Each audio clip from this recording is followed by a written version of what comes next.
एक बार भगवान की धरती पर अवतरित होने की कथा सुनने के बाद अकबर ने दरबार भरकर सभी से यह सवाल पूछा कि भगवान सर्वशक्तिशाली है, वह बिना कहीं जाए सिर्फ अपनी इच्छा शक्ति से किसी से भी कुछ भी करवा सकते हैं, फिर वह अवतार लेकर इस धरती पर क्यों आते हैं? दरबार का कोई भी व्यक्ति इस सवाल का संतोषजनक जवाब नहीं दे पाया, तो अकबर ने बीरबल की तरफ देखा।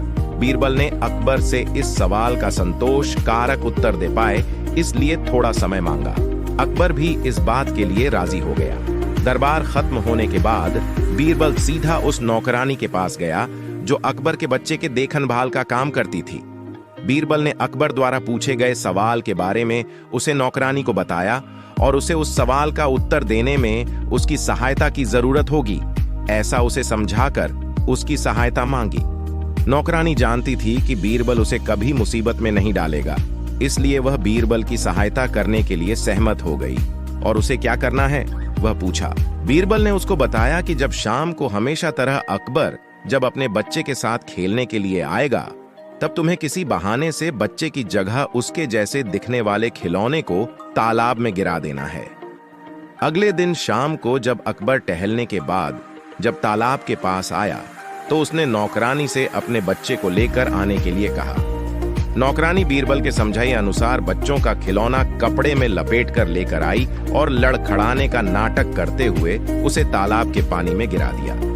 अकबर बिना एक सेकंड की देरी किए तुरंत उसे बचाने के लिए तालाब में कूद पड़ा, लेकिन जैसे ही उसे पता चला कि यह सारा नाटक बीरबल के कहने से किया गया है, तो उसने तुरंत बीरबल को कैद करने का हुक्म दिया। बीरबल ने भी 1 मिनट की भी देरी न करते हुए अकबर से कहा कि यह आपके उसी सवाल का जवाब है जो आपने मुझे कल पूछा था। बीरबल बोला कि अगर मैं सिर्फ आपको बोलकर समझता तो शायद आप नहीं मानते, इसलिए मुझे यह सारा नाटक करना पड़ा।